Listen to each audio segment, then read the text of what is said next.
Welcome everybody. Thank you for joining us today for our talk on building liability orders. Whose fault is it anyway?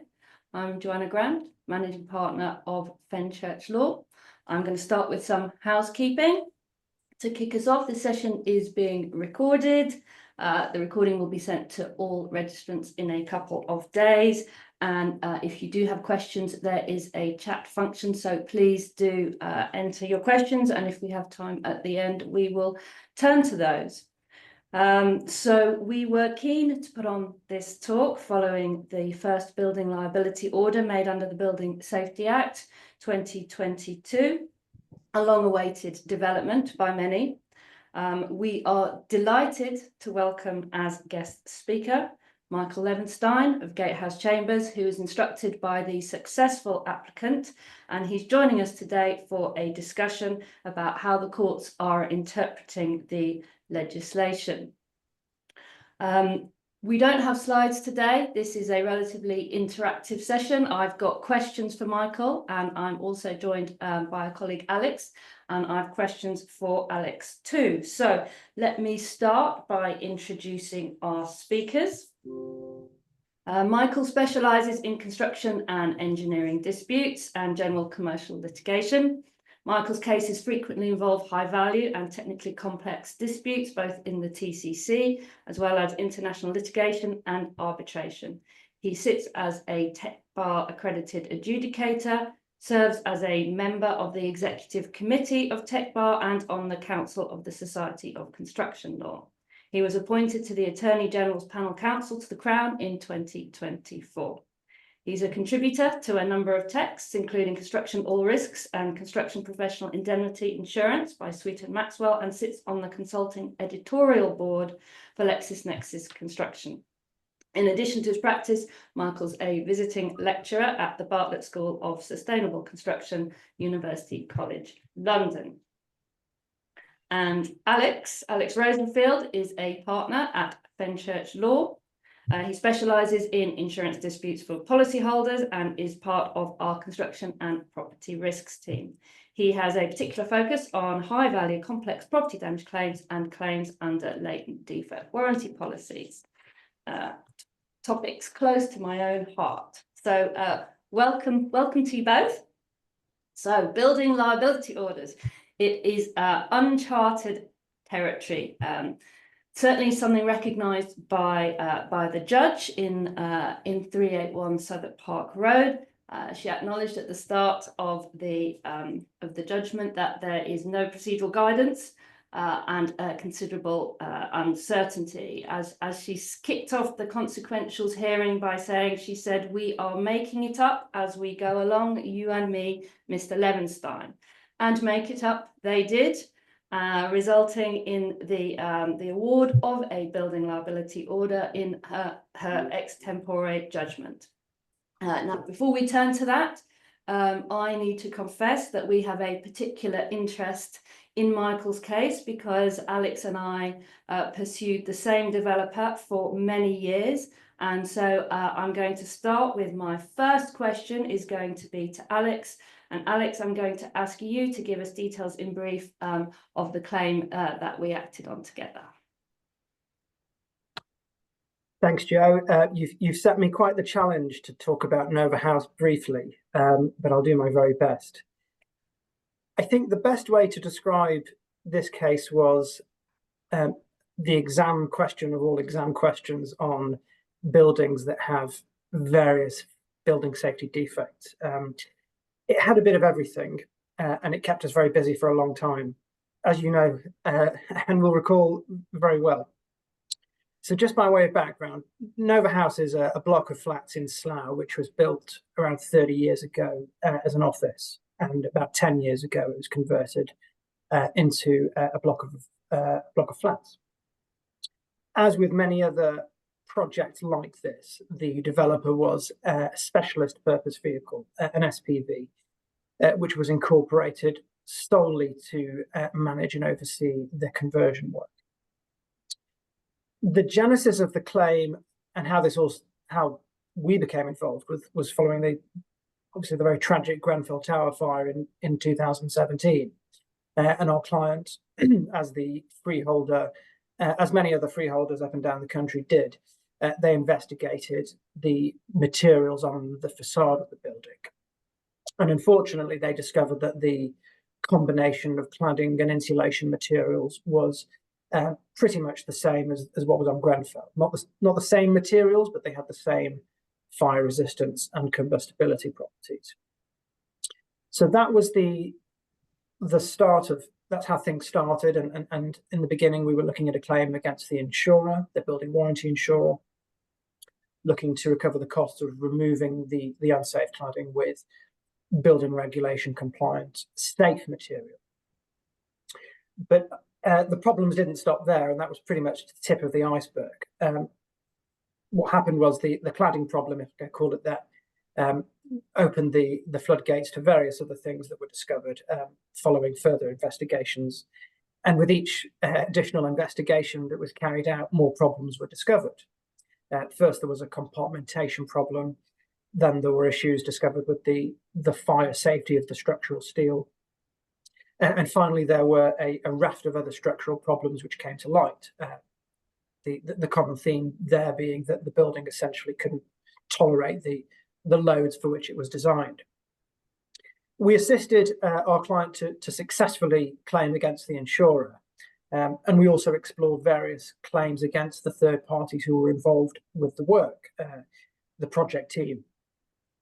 One of the project team was the SPV developer, but unfortunately, by the time all of the problems came to light, the SPV developer was no longer solvent, and any assets that it had been passed up the corporate chain to its parent company.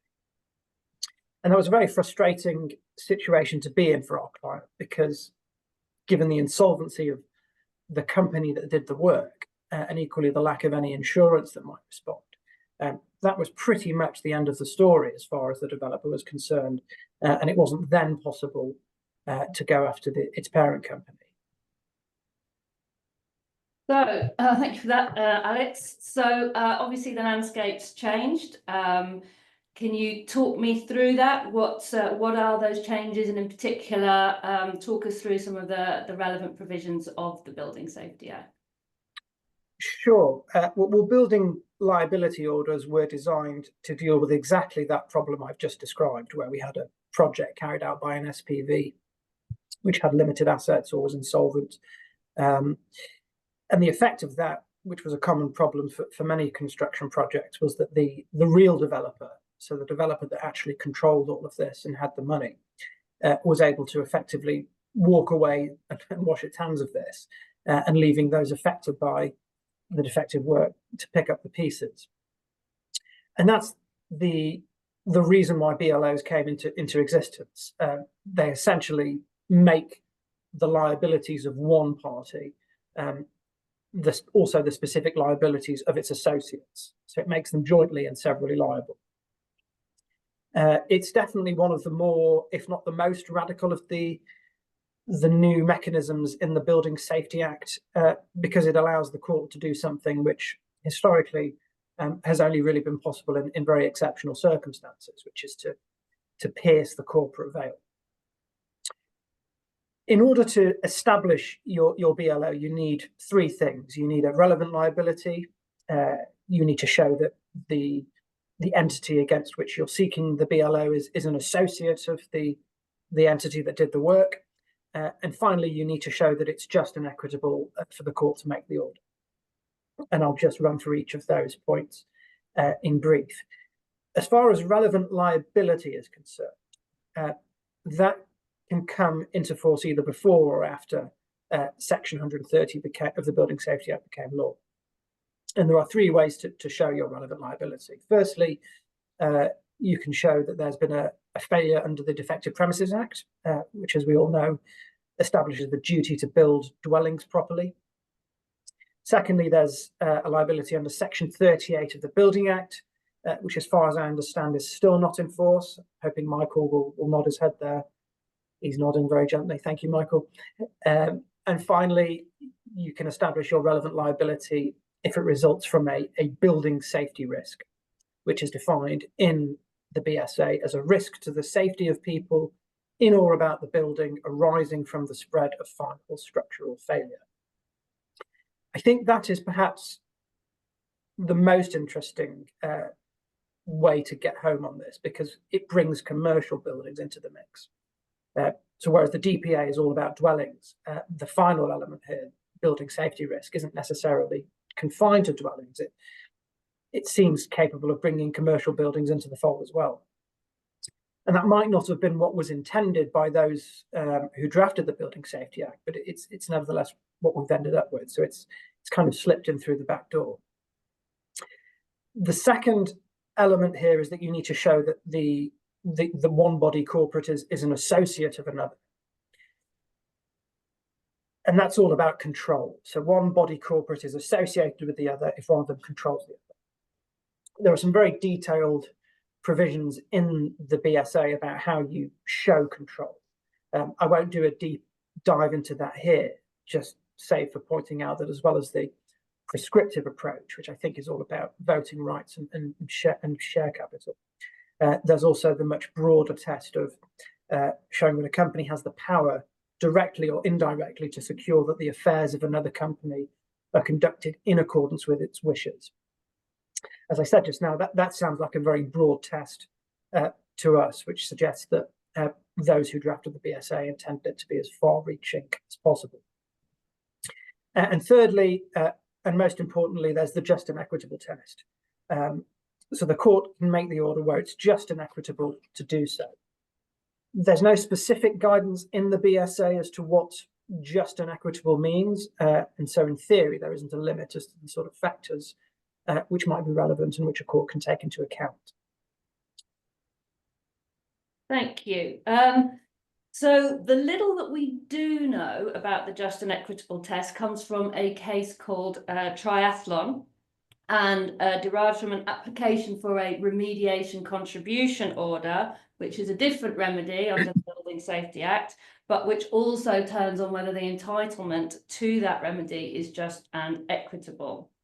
Alex, staying with you for the moment, I'm going to ask you to talk us through what the FTT said in that case about the salient aspects of the test for just and equitable. Sure. Well, just by way of background, remediation contribution orders, they are a remedy that you apply. It's an order that you apply to the first tier tribunal, as you mentioned, and they require past or present landlords, developers, or anyone associated with them to pay for the cost of remediation work that's incurred or will be incurred by somebody else. They're slightly different to building liability orders in the sense that it's not about fault, but similar in the sense that they are another of the various legal mechanisms which are intended to ensure that corporates and not building owners or leaseholders are responsible for picking up the tab.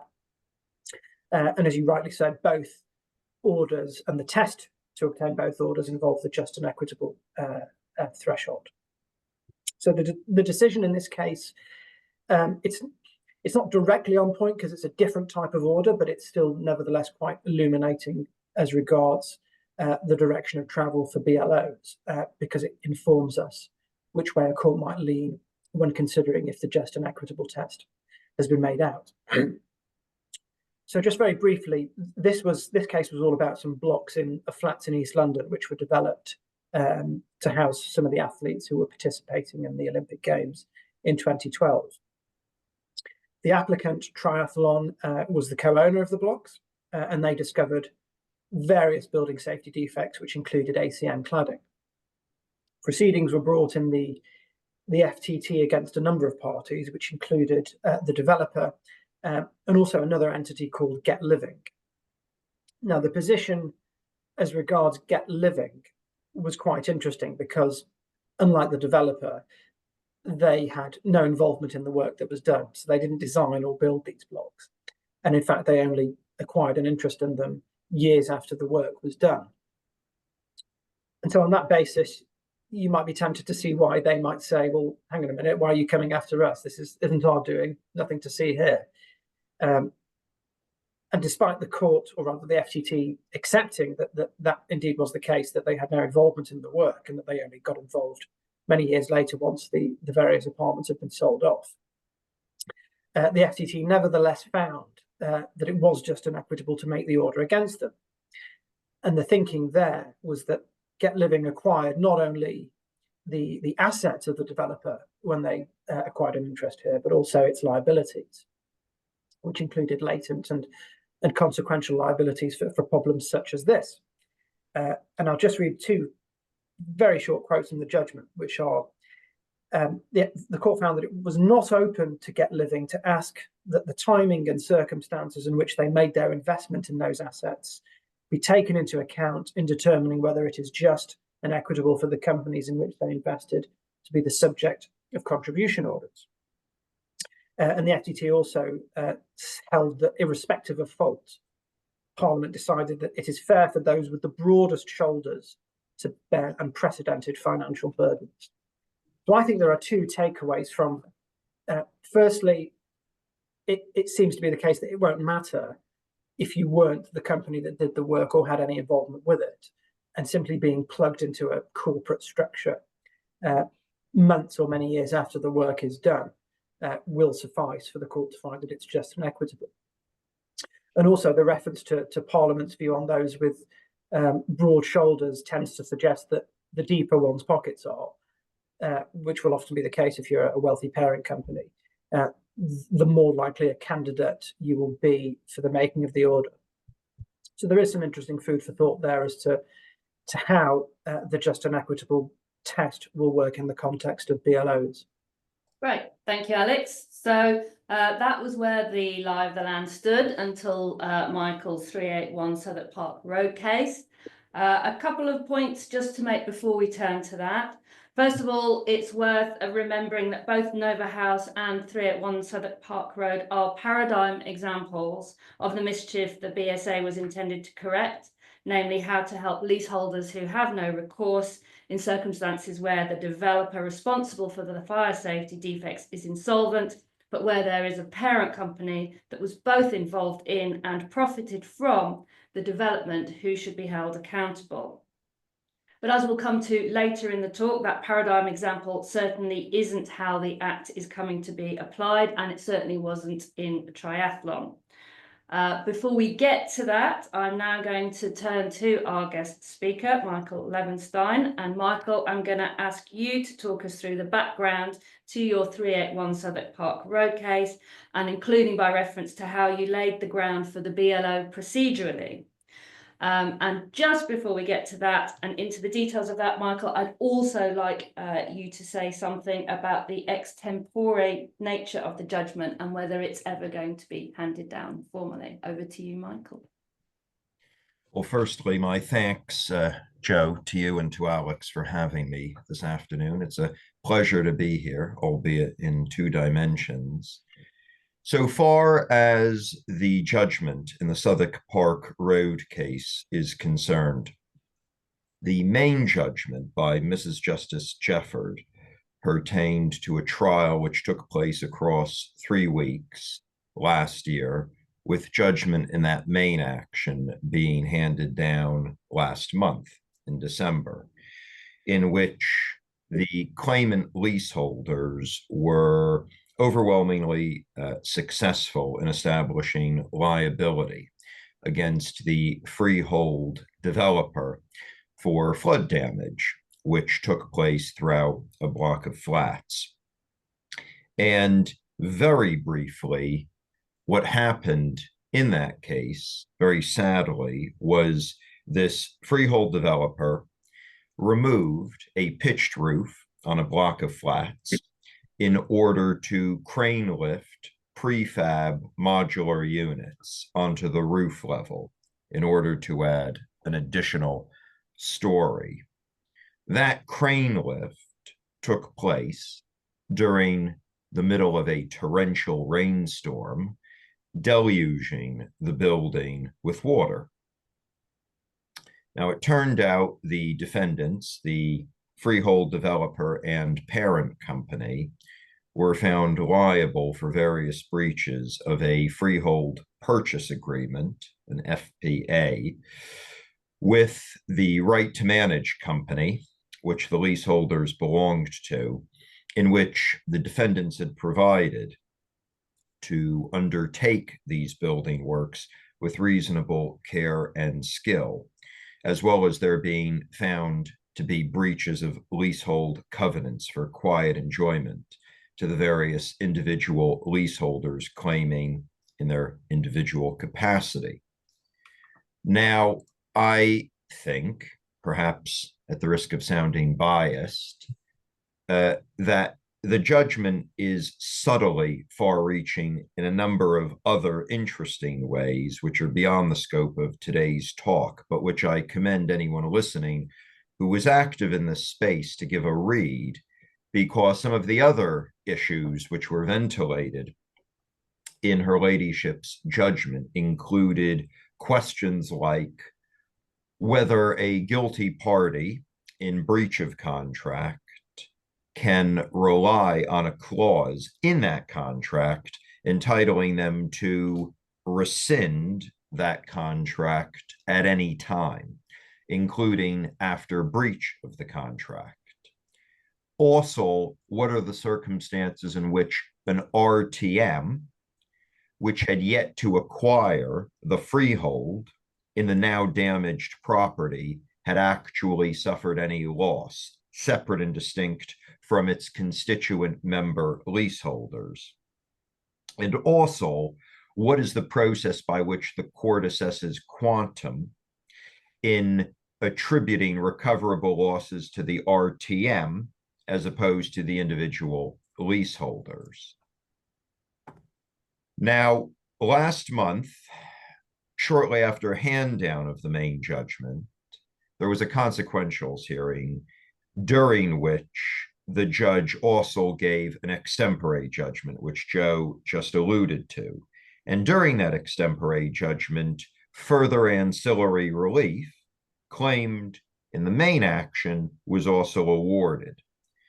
Now, just to put a bit of flesh on that bone, the relief awarded in the extempore judgment, by and large, had already been pleaded and sought in the main action, but had been consciously left by the judge to be dealt with not before this consequentials hearing. That's why there is this freestanding extempore judgment floating out in the ether. Now, my instructing solicitors in that case, Adam Benedict, have applied for a transcript of that extempore judgment, which I understand is likely to be made publicly available early next month. And I suspect will be quite interesting reading for many who are logged in today. In a nutshell, what that extempore judgment achieved was the following.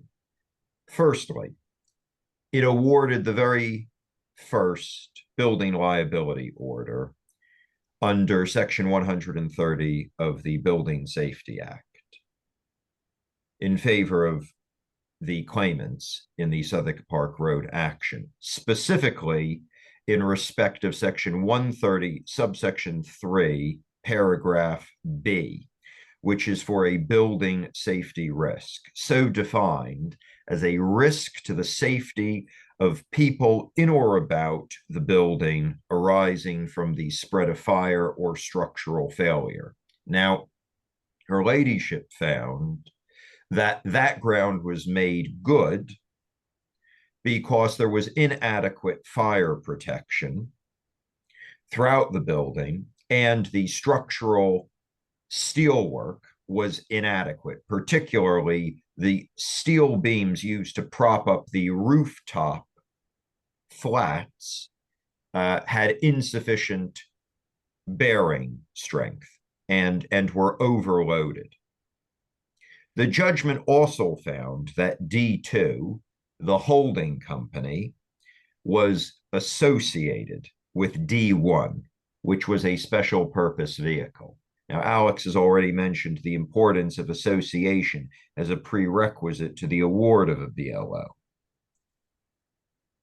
The judge also permitted the claimants in that extempore judgment to apply for a building liability order against another entity who was a non-party to the main proceedings.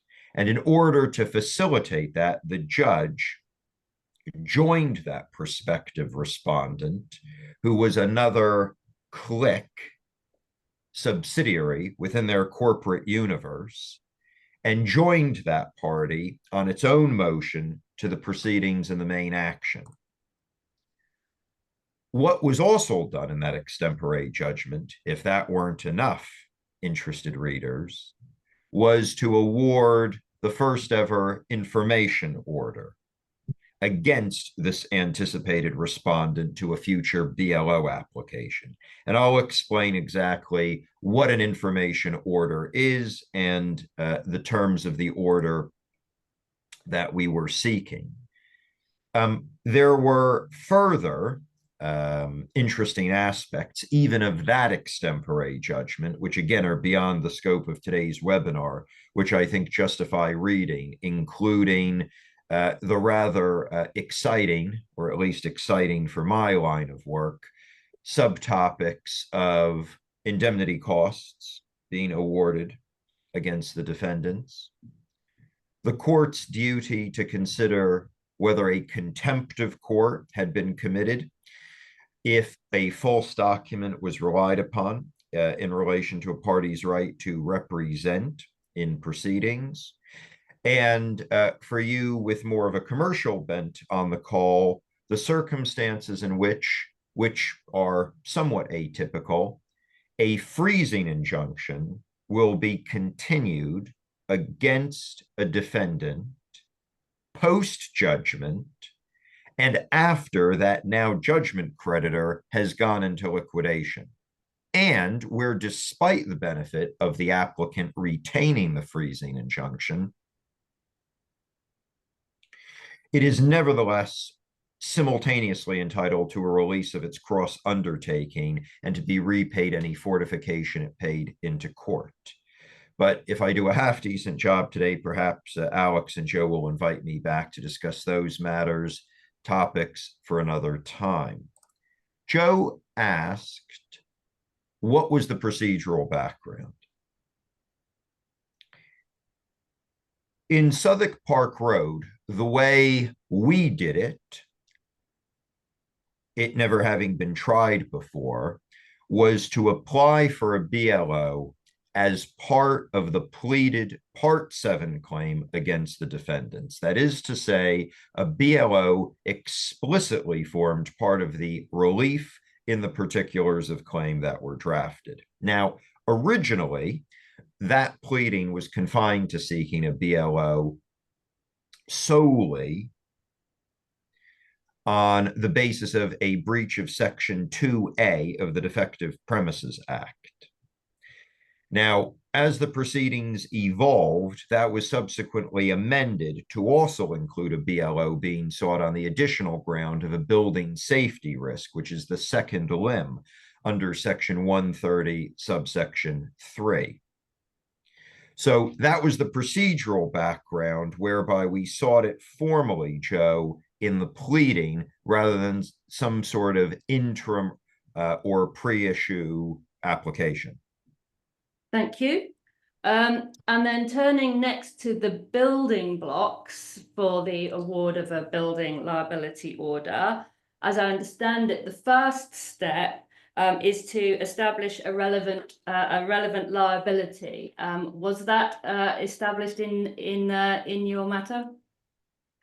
Yes. So as Alex was referring earlier, the preconditions to getting a BLO not just include an associated company to a body corporate being identified, but there needing to be an underlying relevant liability which can be duplicated, copied and pasted, clicked and dragged from the original body corporate to this associated company. Now, even though the judge waited until a consequentials hearing to decide the BLO and to award it, she did find, as a preliminary matter in her main action judgment, that a relevant liability arose on the facts. This finding in her main judgment was used as a springboard to then award a BLO in her subsequent judgment at the consequentials hearing. And specifically, what the judge found was that there was a relevant liability in respect of breaches of the freehold purchase agreement and breaches of the covenant for quiet enjoyment, insofar as the defendants in the main action had failed to carry out their works in a good and workmanlike manner. So even though these were contractual duties on the facts of the case, they broadly approximated the standards which might be imposed in tort or under the DPA.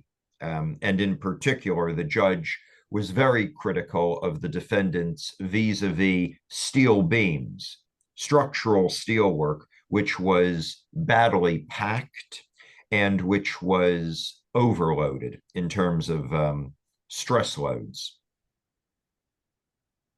Thank you. So, so having established then that there was a relevant liability, the question then is how that translates into a building liability order.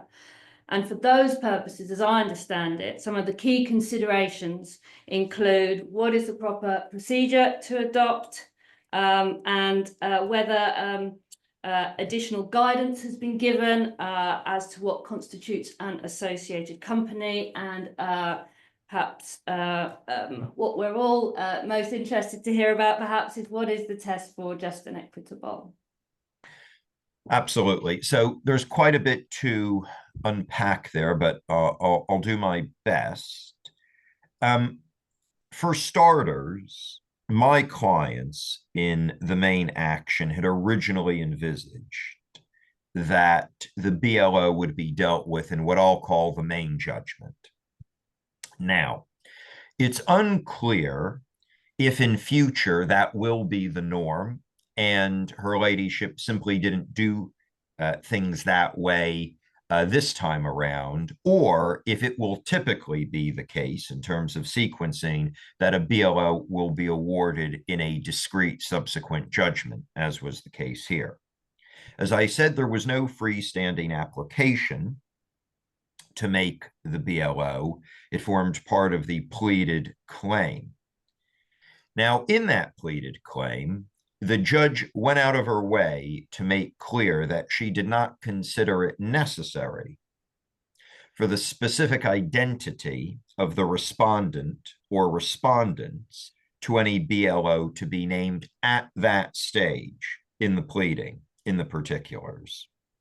And the judge said that her motivation for ordering a subsequent consequentials hearing was to guard against the possibility that the order would be sought against a company other than the parent, D2. In other words, the judge had in mind a concern to safeguard against any breach of natural justice, but that interestingly cuts both ways. So on the one hand, you might have to wait until after the main judgment, if you are the successful claimant, to get your BLO, even if it's against a named defendant, and that might seem frustrating at first blush. But the upside is that you're not going to be limited to only apply for a BLO against the named defendants, even if you don't apply for a BLO or seek additional BLOs against non-parties to the original litigation.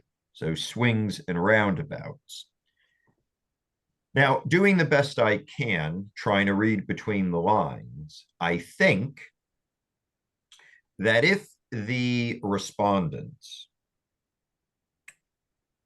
to a BLO or the anticipated respondents to a BLO exist at the time that the original main action is launched, it is probably the case that the BLO application, if it's freestanding, or as we did in our case, forming part of the pleaded claim, should form part of the main proceedings. And in another judgment of Mrs. Justice Jefford, Wilmot, Dixon, and Prater,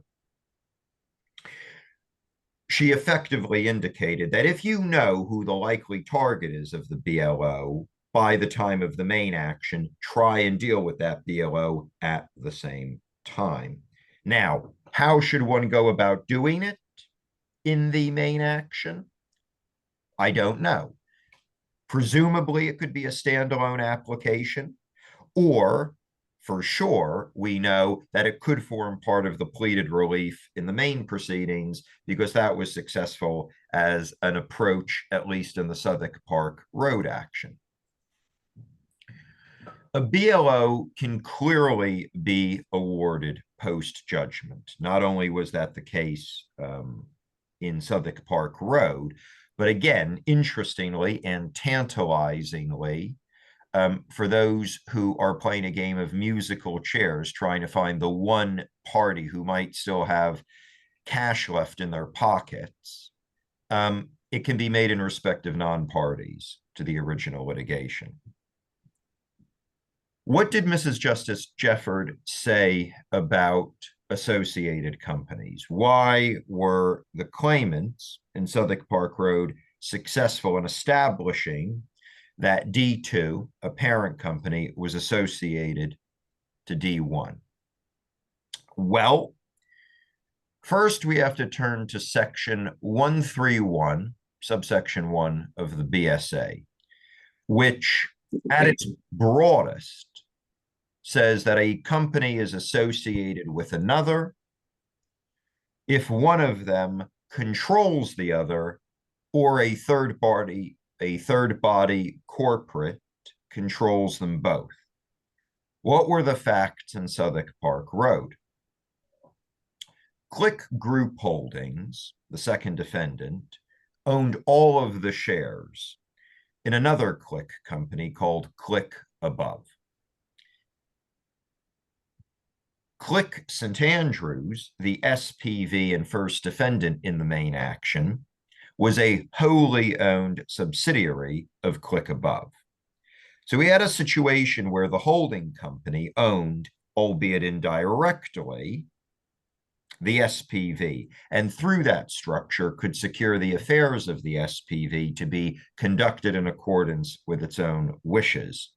Also, on the specific facts of our case, the controlling mind of both defendants had been the same person, a former director who appeared at trial. But interestingly, the relationship between D2 and D1 in Southwark Park Road was not that of parent and child. It was actually grandparent and grandchild. So I think that's worth bearing in mind as an interesting little twist. Now, so far as the judge's new gloss on just and equitable, she recognized that this is a discretionary jurisdiction and no particular approach has been prescribed to date. The judge referred to triathlon and the paradigmatic scenario where you have an SPV that is thinly capitalized and a wealthy parent trying to hide behind that fact. On our facts, we had an SPV that was meant to develop the block of flats and then immediately divest itself of ownership of the freehold and was heavily dependent on other members of the Click corporate group and universe. A number of those same factors were deemed relevant to the making of a freezing injunction, which had been made 2 years previously in the same set of proceedings. Now, I think, somewhat interestingly, even though by the time we got to the hand down of judgment, the grandparent holding company was no longer well-resourced or well-capitalized, the judge still made it clear that she did not think that was an adequate reason to withhold making a BLO. Therefore, an associated company and one against which it is just and equitable to make a BLO need not have deep pockets at the time the BLO is awarded. What is more, for various technical reasons having to do with quantification of remedial works, the judge also confirmed in her judgment that it was not necessary to quantify the value to be sought pursuant to the BLO at the time the remedy was granted. So you do not need a crystallized sum before an applicant can be successful in obtaining it. The BLO which we obtained applied the same liability that was found to be owed by the SPV to the leaseholder claimants and copied and pasted that same liability such that it was also owed by D2, the parent company, grandparent company, to those same leaseholders. So I hope in that long-winded answer, there were some kernels of an answer to your questions, Joe. Absolutely, thank you, but I have more.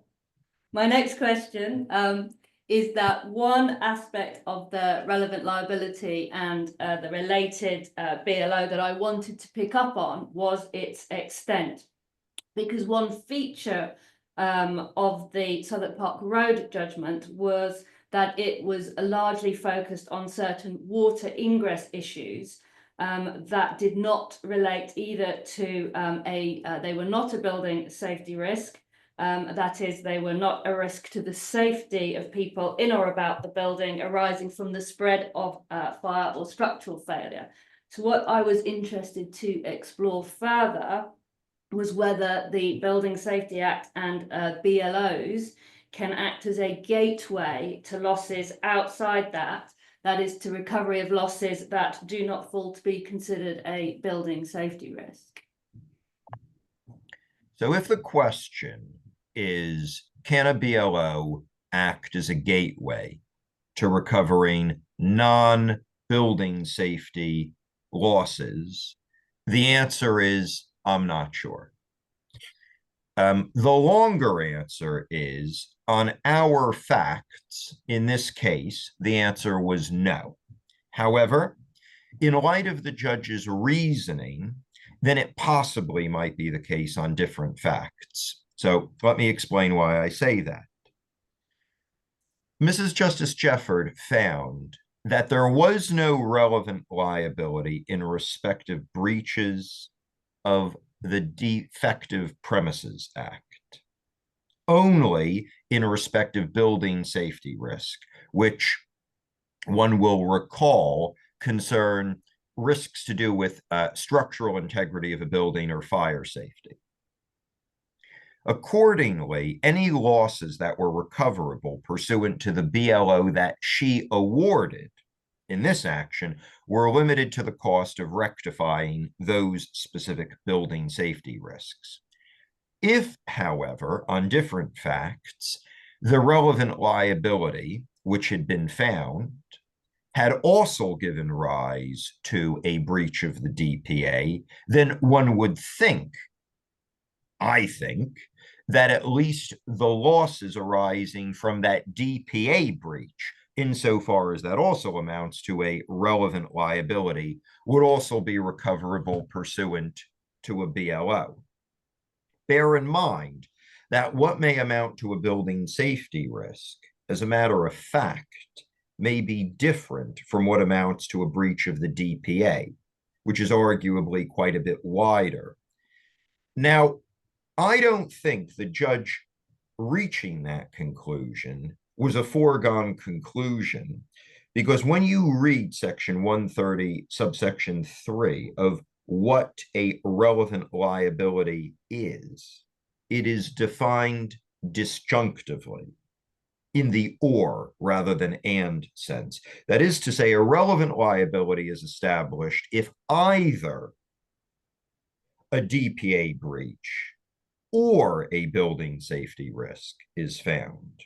Nevertheless, the judge has now clearly told us that where there is a finding of only one subspecies of those relevant liabilities, there is a limit to the recoverable damages based on that specific subspecies of liability. The losses do not then become recoverable at large once the relevant liability gateway is passed through. The judge decided that the water ingress did not amount to a relevant liability in respect of a building safety risk or in respect of the DPA, largely because it didn't compromise the structural integrity of the building or relate to fire safety compartmentation. And therefore, even though water ingress formed part and parcel of the same event which caused all of this damage, it was to be conceptually hived off from those specific elements of the damage-causing event which fell within the definition of a building safety risk. The judge also held that if a respondent to a BLO was liable for different causes of action or for different losses to the original body corporate, beyond what is defined as a relevant liability, then the BLO does not attach to those extra types of liability. So to just reify that a bit, the whole point of a BLO is to copy and paste the original company's liability to the associated company's liability. It could very well be that that associated company is liable in its own way over and above the relevant liability which forms the subject matter of the BLO to the claimants. The associated company can have different additional claims that have been made against it, but those will not be subsumed within the BLO. So it's quite narrowly construed to only include what follows squarely and quite narrowly from the relevant liability gateway, Joe. Got it. Thank you. And your last question, Michael, is that an additional feature of the Southwark Park Road case is that there are other Click Group companies against whom a BLO might be pursued. And I'm aware that in your case, you sought a disclosure order in respect of at least one of those companies, and that the court gave guidance as to how a BLO might be pursued in such circumstances. Can you expand on that for me, please? With pleasure.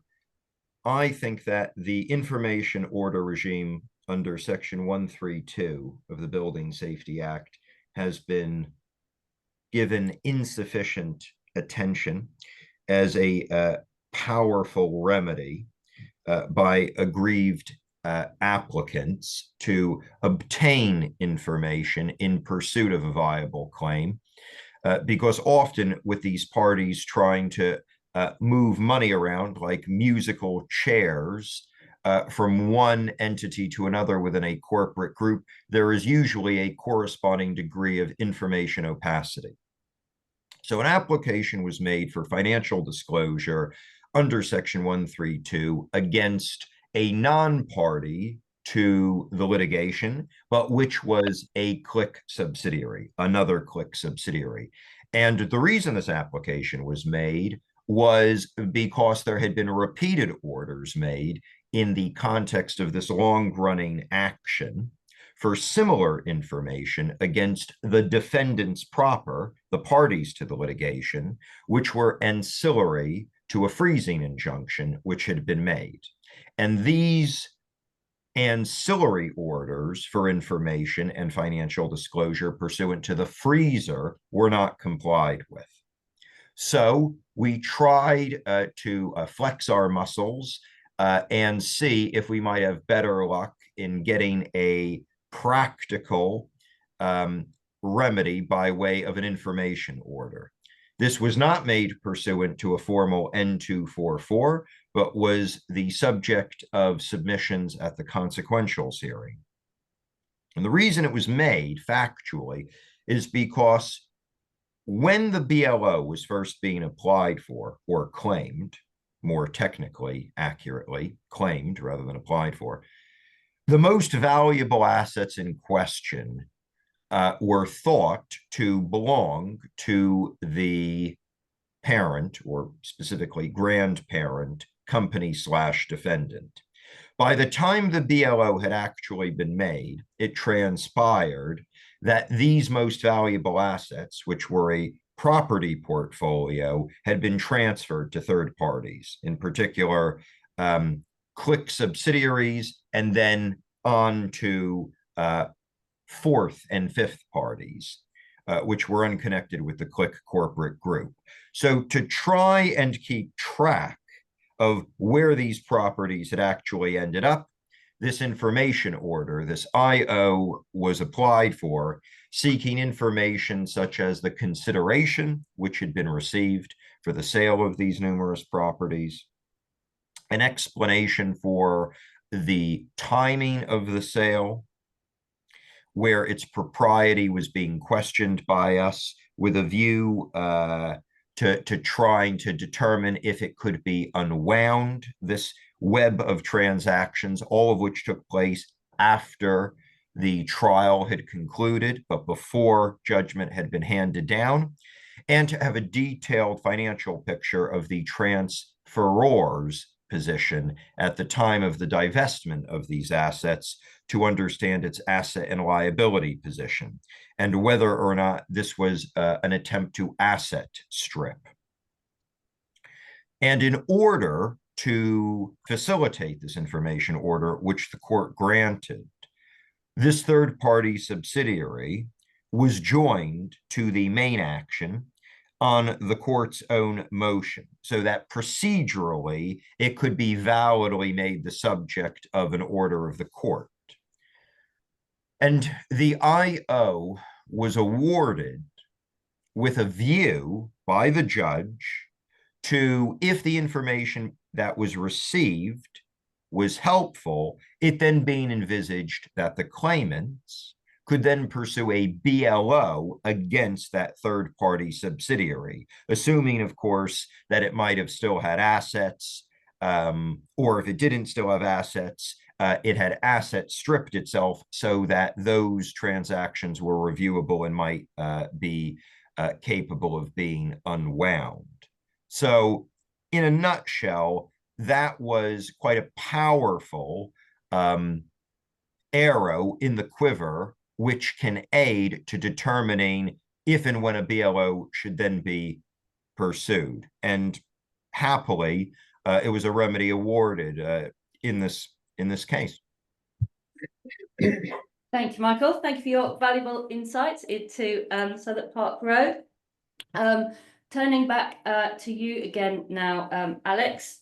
And as we've already noted, the Nova House and Southwark Park Road cases are the paradigm examples of how the BSA was intended to operate. But as many of those joining us today will be well aware, BLOs are being sought by, for example, developers against contractors, and from group companies that are very far from the paradigm example of the parent company of the insolvent SPV responsible for the defect. Alex, I'd like you now to say something about the reach of the BLO mechanism in that regard. Sure. So as we've discussed, to establish a BLO, you need to show that one corporate body is associated with another, which is all about control. So the obvious example will be a direct subsidiary of a parent, and likewise a grandparent as well, if you can establish that it's the same entity in the sense of the same people who control and are able to ensure that grandchild's activities are carried out in accordance with grandparents' wishes. But it also applies to any entity in a corporate group if both the wrongdoer and the associate are controlled by a third party company. So imagine, using your mind's eye, that you have a very complicated company chart, and the company that builds a block of flats very badly is called, actually, let's go back a step. This is called the Joe Bloggs Construction Group. And the SPV that does the building of a block of flats is called Joe Bloggs London SPV Limited, which has no assets, and let's say its immediate parent isn't a viable target for a BLO. But the company that has overall control of the whole group is Joe Bloggs Holding Limited. On an investigation, it then comes to light that the company within the group that has the money is called Joe Bloggs Commercial Buildings, and operates somewhere completely differently and does a completely different type of work. But the fact that it's cash rich means that it's seemingly a good target for a BLO, providing you can show that both the wrongdoer Joe Bloggs London SPV Limited and the other entity Joe Bloggs Commercial Projects Limited, provided you can show that they are both controlled by the same third-party company, that can be enough to establish an association and thus get you there with your BLO, which is probably going to be very sobering news if you're involved with, well, for the bigger corporate groups, because it essentially means that nobody within a particular group is necessarily safe. Whether it's just an equitable to go after some entity in a group that's completely removed, both in terms of the type of work, where it is geographically, and also where it sits in the family tree, is, I suppose, up for grabs. But given that the key driver is ensuring that leaseholders and building owners aren't left picking up the tab when things go wrong, I don't see why that can't work. Indeed, I think it can work that way. Thank you. And I think this takes us to another very important related question that arises, which is the extent of any PI cover for BLOs made against a contractor, for example. And we certainly know that many insurers are taking the position that PI cover isn't engaged in this situation. I'm conscious we've only got a couple of minutes left, but Alex, if in the time remaining you are able to talk us through why that is and whether we can see any ways around that. Sure, I can deal with the question very quickly, but the answer itself, which I can't give you, may not be necessarily so quick. Or the bigger picture answer, rather, should I say. So PI insurance is all about negligence in the course of professional duties that give rise to a legal liability, which raises an interesting question as to whether the entity that is seeking cover for the BLO gets any insurance cover at all, because it is a different entity to the one that's actually undertaken the work. From one point of view, I can see why one would say that if there's a relevant liability and that relevant liability is transposed from company A to company B, you are in effect putting that negligence on company B. So company B's insurance should step in and cover the BLO. But even with my very, very strong policyholder glasses on, I can see the opposite. I can see the force to the other argument, which is that that's not really what's going on here, because a BLO isn't arising from your negligence, it's arising from the negligence of your associate. And it's only the associate that has breached a professional duty, which has given rise to the liability. There isn't a clear answer to that yet, but certainly the mood music that we're hearing from the broker community is that there isn't any cover. There's some separate wrinkles about insurance that I probably won't have any time to cover now. But if anyone is particularly interested to hear some wider questions on whether and to what extent insurance will cover you for BLOs, then I'd be happy to pick that up with anybody who's interested. Right. Thank you very much, Alex. So I'm afraid we are out of time for questions, but as Alex says, if people did want to send them through, then we'll be very happy to see whether we can answer them. So it just remains for me to thank my two speakers, Michael and Alex, for their time and for their valuable insights today. Thank you very much. Thank you.